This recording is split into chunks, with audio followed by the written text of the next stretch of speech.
This is the Big O Show. This is the Big O Show. Kicked in today. I Right. already made my deposit. I have it there. And FSU is heavily favored. What should I do here on the Hard Rock app? Yeah, it's not looking great for the Hurricanes this week. Oh, if I was putting money on this game, I would probably lean heavily on the Seminoles. Oh, God, man. I just is this the game where we hide the women and children because this game's going to be like rated R and stuff? And I think it all depends. I think it all depends. I know it's gonna get ugly if FSU is healthy again and they got Johnny Wilson and Keon Coleman out there, which I guess we'll find out Saturday because they didn't play in this last game against Pittsburgh.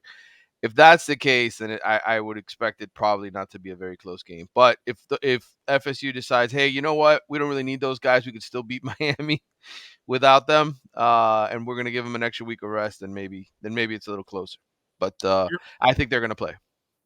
All right, your thoughts on the debacle this week against NC State, and by the way, he might be one of the more underrated coaches. While I'm not very happy with Mario's X's and O's, right? On the other side, that dude gets the max out of NC State.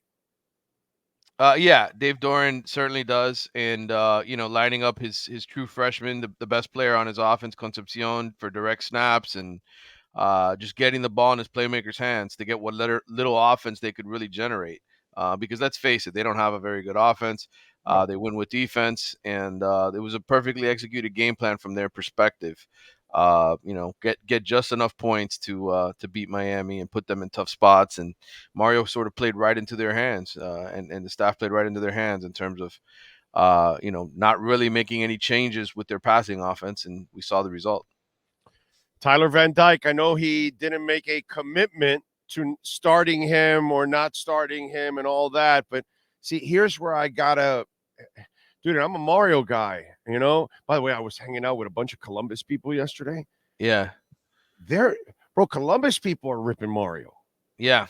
Well, that's the way we operate down here. We don't really ever stand by our guys very long. That Columbus mafia is pretty strong. That brotherhood is, yes. It might be the strongest brotherhood there is in South Florida. Is the Columbus? Maybe, but listen, those guys aren't happy. They're not happy. There's a high school that has that kind of a bond in South Florida. It does not exist. No, right? I mean, obviously, no. I like. I've never seen it. I would say maybe some of the inner city schools in some regards, like the old school Central people and Northwestern and stuff like that. But you're right. I mean, it's all connected in our town, bro. Right. One way, right, bro. I don't think people realize how many Columbus grads are all over as CEOs and general managers and business owners. A lot of successful people have come out of Columbus. Okay. Oh, there's no doubt. There's no doubt. Okay. But listening to Columbus people say, well, what is Mario doing? That's like, wow, bro. That's blasphemy for them. You know what I mean? They're very loyal to each other normally. You know what I mean? But it's just, the Tyler Van Dyke thing. Dude, if you're a smart coach, okay, he's injured. He's not playing well. So now you served him up in NC State. You're not playing a great team, but you're really going to play a great team the following week. So if you're already contemplating or talking about this, why didn't you play him last week? Whoever it is, Williams or Jacurri, which I would imagine it's Williams, the guy you're going to play, but why not kind of use him over the last couple of weeks? It's clear Tyler's not healthy. You're not doing Tyler a service by playing him like this because he's not helping you or your team. I mean, there are so many bad things that Mario does as a coach is what I'm saying. I know he's a phenomenal human being and leader and mentor and recruiter and all that shit. But when it comes to X's and O's, I don't see a lot of common sense here, man. I'm sorry. I just don't. Yeah, I mean it's a lot of head scratching decisions, right? I mean from not taking a knee. You seriously? Yeah, I mean, it doesn't make a lot of sense to throw the freshman out there, but he did it against Clemson, right? He did it. He kind of had no choice that week, and he said, "All right, you're playing."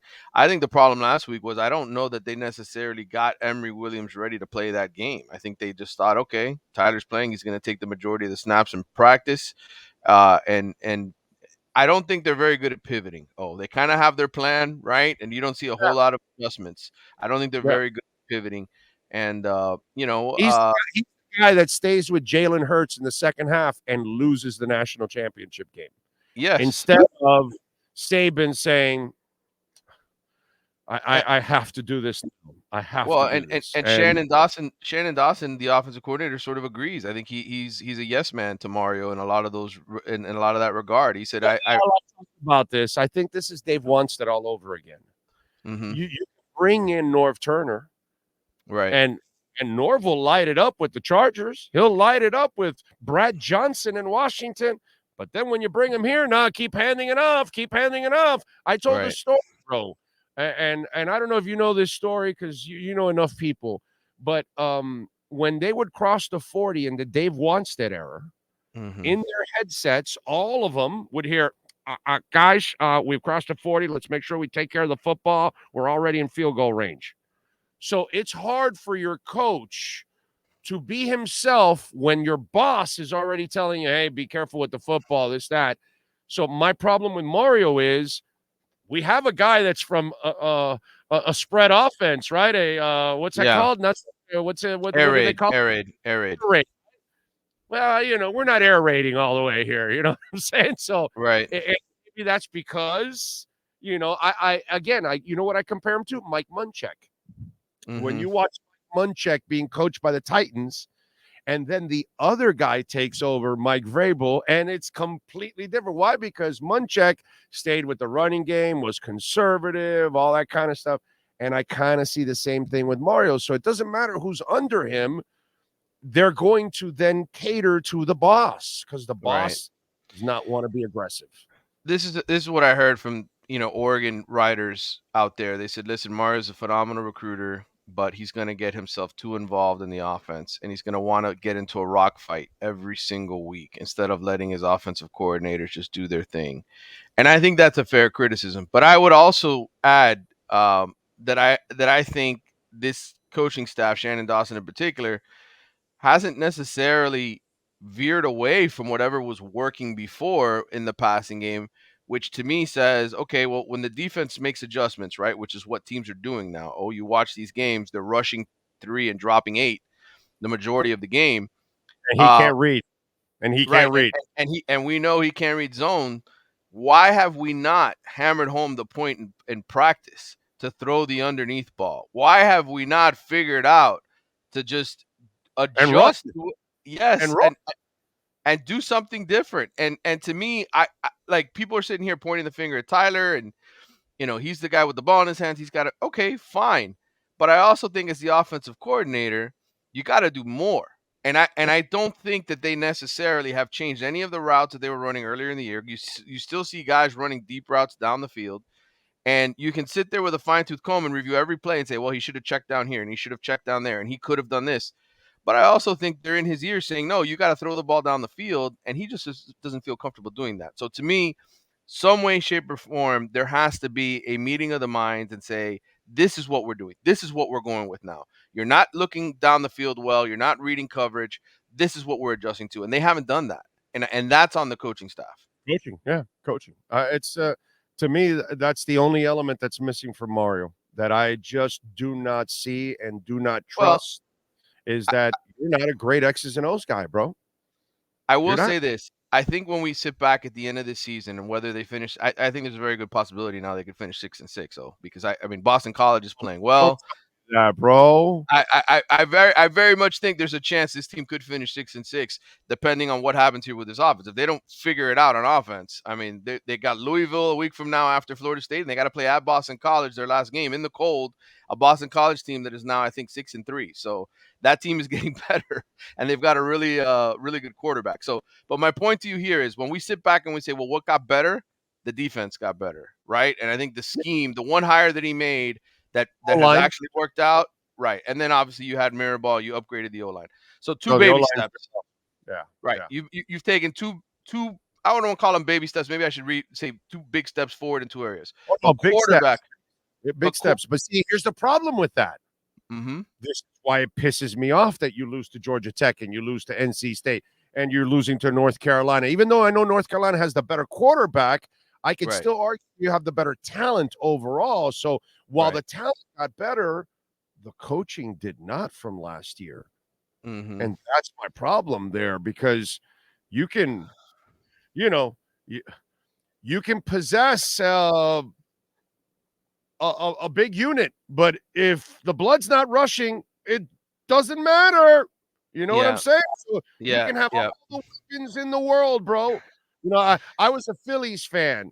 We drafted a guy by the name of Wes Chamberlain. Yeah. I want all of you to go look up. In fact, Sean, do me a favor. Philadelphia Phillies, Wes Chamberlain. Look it up for me. Okay? You look at Wes Chamberlain. The body was sculptured. He's like 6'4". Like, you look at him, you go, oh, this guy's going to be a monster. Bat speed, all that. Was a terrible player. So you can look beautiful. You can have all the talent in the world, but if you don't know how to handle that talent, it's over, bro.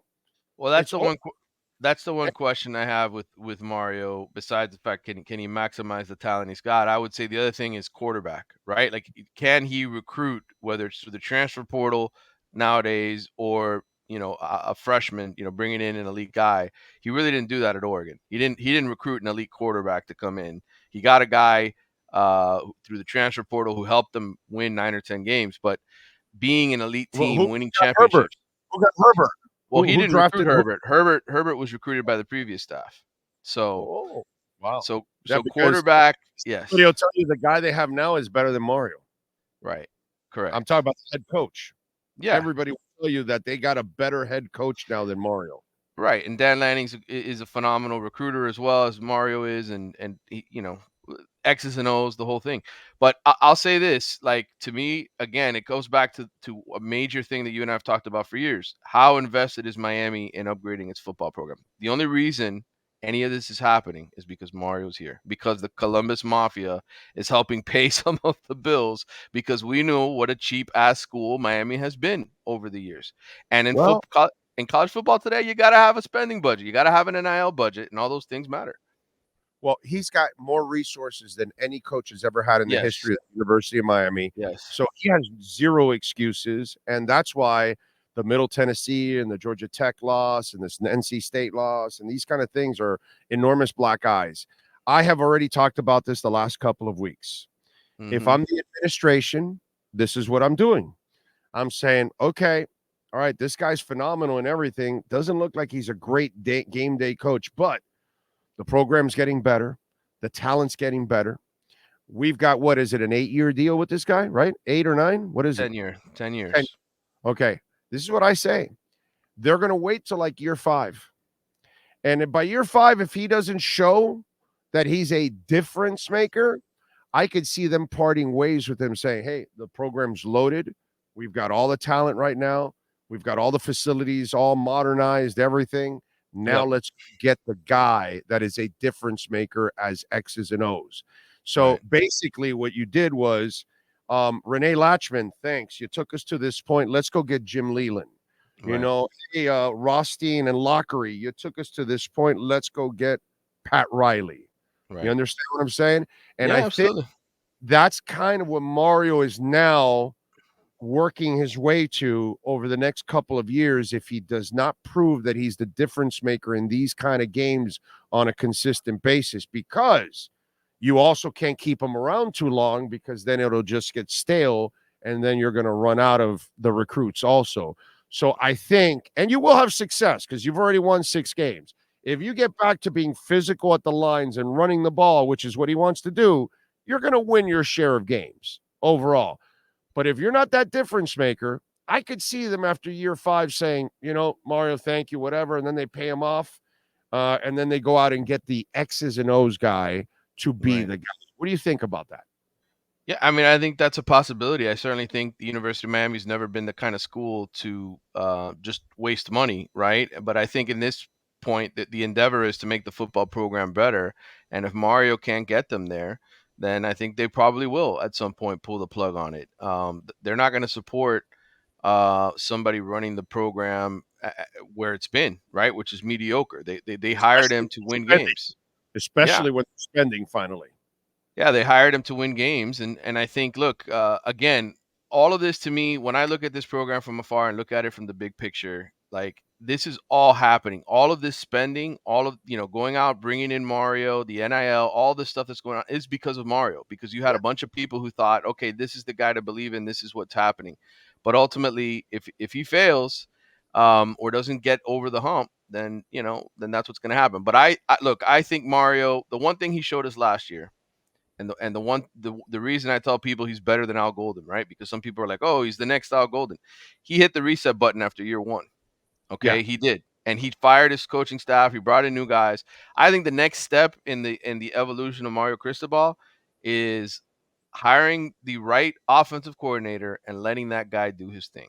And I don't know that we've gotten to the point yet where he has not continued to meddle in that process, right? Let your offensive coordinator do his thing, take a step back, build the team around him, recruit, let those guys handle the thing. He's done it with defense, right? Because obviously this is Lance Guidry's come in here and he's basically run the defense he ran at Marshall, what he ran at other places and had success. So I think that's the next thing. He's already got a great defensive coordinator in my mind, a guy who I think is going to be here for a few years and help this program go forward. But maybe he needs to take a step back and say, I got to let my offensive coordinator do their thing and not meddle with his offense. Does he get along with all his coaches? I think so. Yeah, I mean, I haven't heard. I'll put it this way: I haven't heard as much unrest as I did a year ago, where you could hear things behind the scenes of people getting into arguments, fights, things of that nature. So I think for the most part, things are a little bit more peaceful this year in that regard. Everything kosher with him and Jason Taylor? Well, I mean, I don't know. I mean, Jason, I think is, this is his first real year coaching at this level, right? Because being an analyst is a totally different job. Being a high school coach is a totally different job. So, my understanding it is, but who knows what's if you've heard something, you could share it. Just saying, just asking. Okay, all right. Interesting questions. Yeah. Just ask. What do you got going on in the Athletic so folks can check you out? Well, I put out this week's Until Saturday newsletter today. They put me in charge of that this week. So I wrote about Michigan. I wrote about USC and all the other things going on around the country. The coordinator change there at USC. Interesting take here because we talk about air raid and Alex Grinch, right, the coordinator for USC who got fired.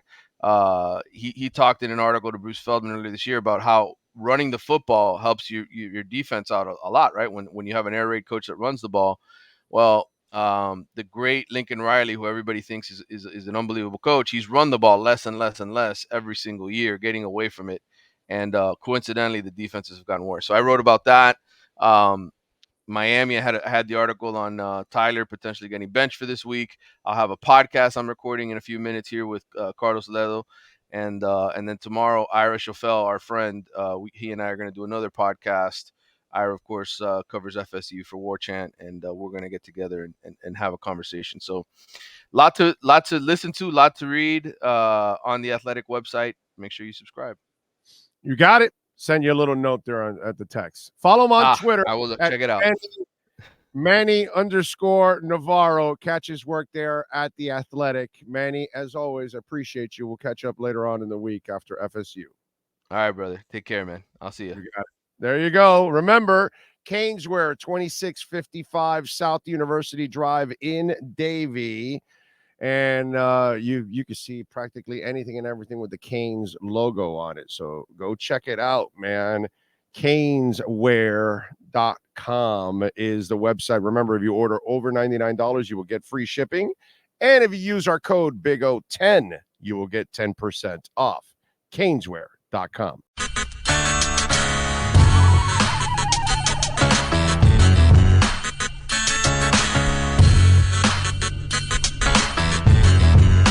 This is is the Big O Show.